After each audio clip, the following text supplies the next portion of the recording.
Welcome to the Men of Iron podcast. This is Justin Watkins with you.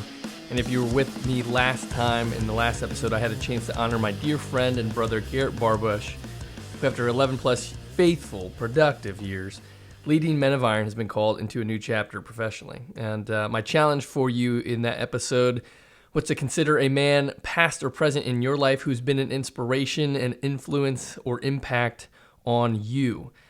And not only recognize and identify them, but go and find a way to encourage and honor him by sharing your gratitude for that impact. And the second thing I challenged you to do is to intentionally learn from their example. And you can do that in a number of ways, including spending more time with them, be more intentional in observing their lifestyle and asking good questions and capturing their wisdom and writing it down and putting it into practice, all those things. And what I want to dive into today and for the next 3 episodes is about how an intentional mentorship can be a really great place to both honor and learn from a man in your life who's made an impact on you. And hey, that's what we're kind of all about here at Men of Iron. So it's a great place to kind of introduce you to some things that we're excited about and things that we value. And so not every man is maybe familiar or comfortable with mentorship. Maybe you haven't experienced it at all, or you've been burned by a past experience, or maybe you have a bunch of reasons and excuses why you don't want to do it. You don't have time. You don't know how. All these things. It's awkward. Maybe it's uncomfortable to think of that kind of relationship with another guy. So I want to set the stage for mentorship by first speaking to the value and the benefit and the absolute need for mentorship and how it applies to you individually, those around you, and the world at large.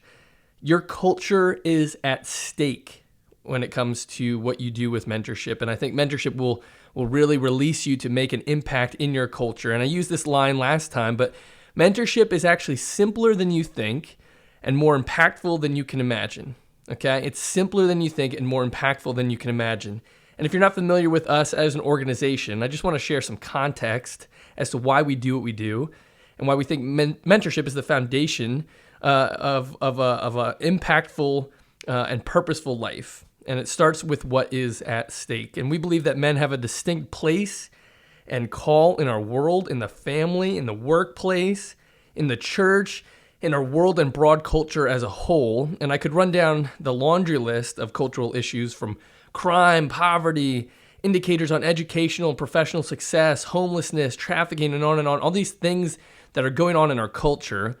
And often there's a strong thread of data that points to the presence or lack thereof of a positive male influence in those circumstances and relationships.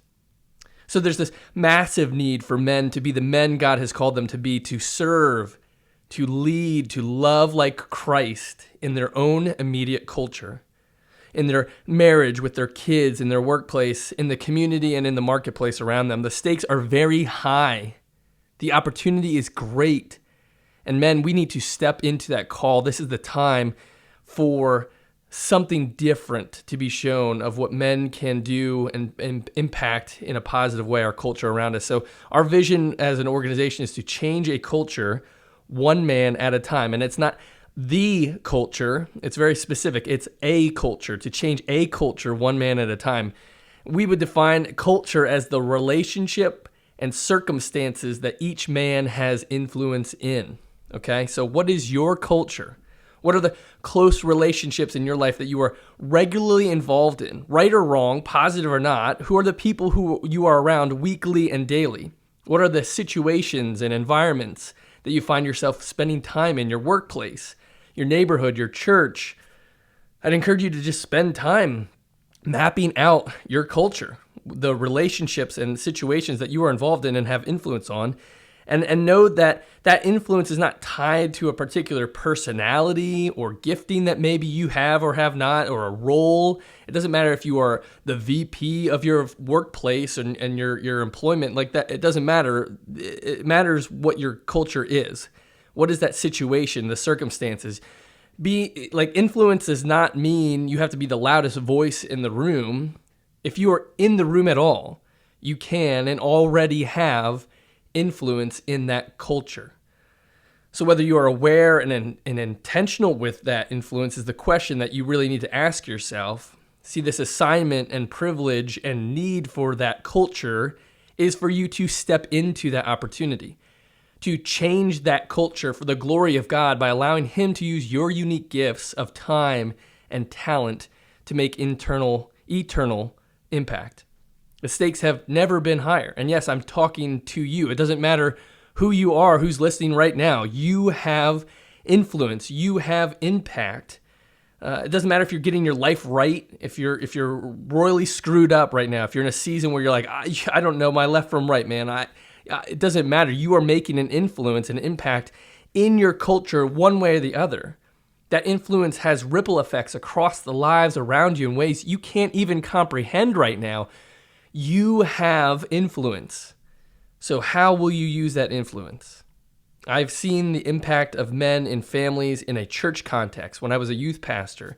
And I remember sitting in my office with moms who were working to get their teenagers involved and caring about their faith and taking responsibility, going to church on Sundays, and they couldn't get them to get a buy-in because they had a husband and a father who was taking off Sunday mornings and going to golf and had no priority, no intentionality in that area of his life. My wife and I spent time raising 12 middle school girls in one house. Just let that sink in for a second. 12 middle school girls in one house at a residential school. And students were coming from a variety of rough backgrounds, hardships, and poverty. But the very common thread in most situations was a lack of a positive male role model or caregiver, or even worse, the harm or abuse was because of a male figure in their lives. And so I saw the influence in a secular context and in communities around where I live. And finally, I've been a part of an organization doing international economic development in underserved communities where those same issues were factors in the opportunity for a family or community to rise above those challenges. And sadly, the data showed that men were less reliable to often step into the opportunity to bring their families up and to work hard. And it was the strength and drive of the women in many of those communities that we were serving that had a better rate of return. So again, I don't have time to deep dive on all those cultural issues we're currently facing, but you know those challenges, the brokenness, the hardship that our world is facing. And I would suggest that very often, you don't have to swim up too far upstream to find a man or a group of men or a system who are sitting out on the God-given assignment and opportunity to influence their immediate culture by serving, by leading and loving like Jesus has called them to. So the stakes are high. The impact is real and immediate, and it has ripple effects to the other relationships and situations, known and unknown, present and future. You matter. Your influence matters. You have impact in your culture. So how do you do that right? We think it's about the adventure you and I were designed for, and that's the adventure of being in relationship with the Lord, the Creator God who loves you no matter what, no matter how well you do or do not perform, no matter how much you trust, believe, or obey in Him. Even now, if you're listening and you're like, I don't buy into that thing, like the God thing, like He still loves you and still wants relationship with you, and you can't earn it. You definitely don't deserve it, and yet He offers that love to us regardless. And what's more, He gives you and I a purpose to partner with Him in His world, in His mission, to use your time, your personality, your perspective, your gifts to influence the culture around you for Him. To know God and to know your purpose. That is the adventure of a lifetime, and it's what it's all about. And so what does this have to do with mentorship, right? Like, what are we getting at? Very simply, we're not equipped to do that adventure as solo climbers. We're not designed for isolation and going it alone. It's, of course, yes, it's healthy to carve out regular time to be on your own, away from the busy schedules and the noise, and have some alone time, but we're made to not be in those places and seasons for long. Venturing up a mountain on your own can soon become boring, tiring, and dangerous. So to climb the mountain of God and to know Him and His purpose in your life, you are best to do it with others so that when you hit hard spots in the trail, when you get knocked off the trail altogether, or when you're tempted to turn back because it's hard, you have the support and accountability to keep moving. What's more, it's better to have a guide who's already been to the top, who's experienced the challenges and the victories and can keep pointing you up the mountain to the goal ahead. And frankly, it's going to make the experience a lot more enjoyable and enriching and fun to do it with other people. Like, this life is more fun when you do it with others. And that's where mentorship becomes in and becomes such an avenue and vehicle that can unlock your impact in the culture around you. It can unleash your adventure of knowing God and your purpose in those opportunities. And we're going to dive into this more in the next podcast with a verse that maybe you're familiar with. Proverbs 27:17 says, "As iron sharpens iron, so one man sharpens another." And yes, that's where we get the name Men of Iron. We have seen countless men venture up the mountain of God, equipped and supported by a mentor, and the results, the stakes that are so high, are seen in the marriages, the families that are changed as a result. A friend of mine named Devin has one such story, and he was on the verge of seeing his marriage completely fall apart, on the verge of turning away from the responsibility of raising his 2 young children in a home with 2 supportive, loving parents. I mean, he was lost, absolutely ready to give in and call it quits, until the power of mentorship became an avenue for a change in him, and as a result, his family's culture.